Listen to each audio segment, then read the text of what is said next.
तो नमस्कार दोस्तों, आपकी अपने YouTube चैनल में हम बात करेंगे छत्तीसगढ़ में अगर आप पढ़ाई करना चाहते हो, यहाँ की गवर्नमेंट कॉलेज में पढ़ाई करना चाहते हो, प्राइवेट कॉलेज में पढ़ाई करना चाहते हो, यहाँ के किसी भी कॉलेज में एडमिशन लेना चाहते हो तो एंट्रेंस एग्जाम के बेस में आपका एडमिशन होता है। नॉर्मली हम बात करें पंडित रविशंकर शुक्ल यूनिवर्सिटी या फिर गुरु घासीदास यूनिवर्सिटी या फिर इंदिरा कला संगीत विश्वविद्यालय जो कि खैरागढ़ में स्थित है, वहां के लिए भी आपको एंट्रेंस एग्जाम दिलाना पड़ता है। मतलब सभी कोर्स के लिए आपको एंट्रेंस एग्जाम दिलाना पड़ता है। नॉर्मली अगर आपको इंजीनियरिंग में इंटरेस्ट है, अगर आपको इंजीनियरिंग करना है तो CGPET करके एंट्रेंस एग्जाम होता है।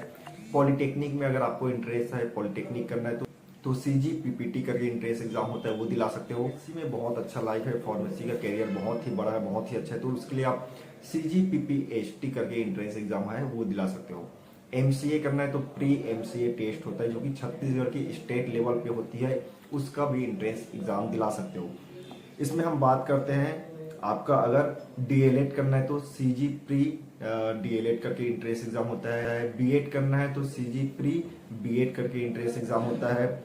इसके अलावा अगर आपको BA करना है साथ ही B.Ed करना है, मतलब BA B.Ed एक साथ करना है, इंटरग्रेटेड कोर्स है, या फिर BSc B.Ed एक साथ करना है तो इसके लिए भी एंट्रेंस एग्जाम होता है। CG प्री BA B.Ed और CG प्री BSc B.Ed करके इस एग्जाम के बेस में किसी कॉलेज में आप एडमिशन ले सकते हो, जिसमें आपका इंटरग्रेटेड कोर्स रहेगा, 4 साल का कोर्स रहेगा, जिसमें आपका BSc भी हो जाएगा, B.Ed भी हो जाएगा, BA भी हो जाएगा और आपका B.Ed भी हो जाएगा। तो ये कोर्स है। नर्सिंग के लिए भी आपको पता है, नर्सिंग के लिए BSc nursing pre entrance exam होता है, नर्सिंग के लिए होता है PB BSc नर्सिंग के लिए भी एंट्रेंस एग्जाम होता है। इसके बेसिस में आप कॉलेज में एडमिशन ले सकते हो। गवर्नमेंट कॉलेज के लिए भी एलिजिबल हो और प्राइवेट कॉलेज के लिए भी एलिजिबल हो।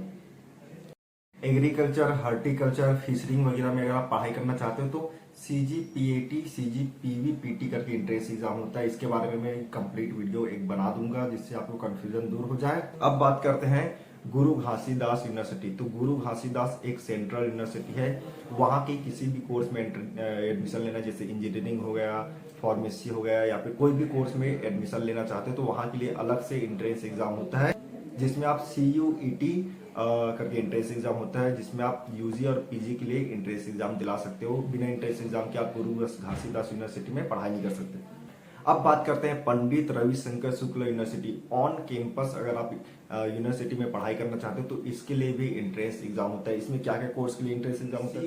केमिस्ट्री में होता है, MSc मैथ्स में होता है, MSc लाइफ साइंस में होता है, MSc बॉटनी में होता है, जूलॉजी में होता है, और इसमें यहाँ आपको जियोलॉजी नहीं मिलेगा। MCOM में होता है, MBA के लिए एंट्रेंस एग्जाम होता है, MCA के लिए एंट्रेंस एग्जाम होता है। तो ये पंडित रविशंकर शुक्ल यूनिवर्सिटी के ऑन कैंपस में पढ़ना है तो ये एंट्रेंस एग्जाम दिलाना पड़ता है। इसके अलावा वहां आपको BA LLB मिलेगा। BA LLB में वहां 60 सीट है, जिसके लिए भी आपको एंट्रेंस एग्जाम दिलाना पड़ता है। तो पंडित रविशंकर शुक्ल यूनिवर्सिटी में नोटिफिकेशन आता है ऑन कैंपस के लिए, जिसके लिए आपको एंट्रेंस एग्जाम दिलाना पड़ता है। अगर आप 11th 12th में हो तो आपको पूरे एंट्रेंस एग्जाम का तैयारी, आपको अपने फील्ड में जिस फील्ड में आपको पढ़ाई करना है उसका तैयारी करना पड़ेगा, क्योंकि पंडित रविशंकर शुक्ल यूनिवर्सिटी, गुरु घासीदास यूनिवर्सिटी या फिर किसी भी कॉलेज में अगर आप एडमिशन लेना चाहते हो तो एंट्रेंस एग्जाम दिलाना पड़ा। बात करें ऑल इंडिया कोटा के थ्रू अगर आप छत्तीसगढ़ में पढ़ाई करना चाहते हो तो ऑल इंडिया कोटा के थ्रू आप ICAR में एंट्रेंस एग्जाम दिला सकते हो, जिसमें आप एग्रीकल्चर के लिए एलिजिबल हो जाते हो।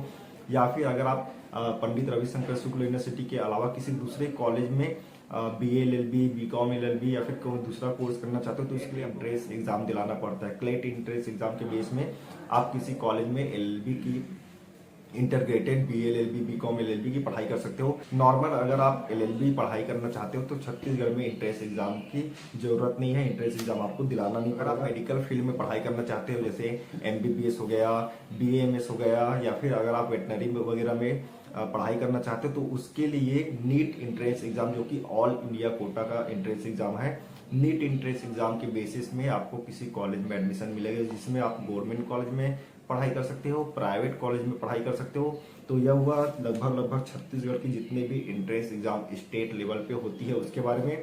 ऑल इंडिया लेवल की कुछ इंपॉर्टेंट एंट्रेंस एग्जाम है जिसके बारे में मैं बताया हूँ। के बारे में आने वाले टाइम में पर्टिकुलर एक टॉपिक पे एक वीडियो आएगा, तो चैनल में अगर आप पहली बार हो तो सब्सक्राइब कर लीजिए, क्योंकि आने वाले नोटिफिकेशन आपके लिए बहुत इंपॉर्टेंट है। जितने भी नोटिफिकेशन है, जैसे आपका एंट्रेंस एग्जाम कब होगा, प्रिपरेशन कैसे करना है, एंट्रेंस एग्जाम का डेट क्या रहेगा, आपको एडमिशन कैसे मिलेगा, और जो एंट्रेंस एग्जाम के बेस में आपका जो काउंसलिंग होगा वो कब होगा, कैसे होगा, कितना फीस लगेगा, क्या क्या डॉक्यूमेंट लगेगी, सारा जो इंफॉर्मेशन है वो हमारे चैनल के माध्यम से आप तक पहुंचाया जाता है पिछले कुछ सालों से, और आगे भी पहुंचाया जाएगा। डाउट होता है तो डिस्क्रिप्शन में कांटेक्ट नंबर है, इंस्टाग्राम का आईडी है, टेलीग्राम का आईडी है। टेलीग्राम ग्रुप में आप आ जाइए। टेलीग्राम ग्रुप में जो भी नोटिफिकेशन आती है उसकी इन्फॉर्मेशन उसमें सबसे पहले डलती है।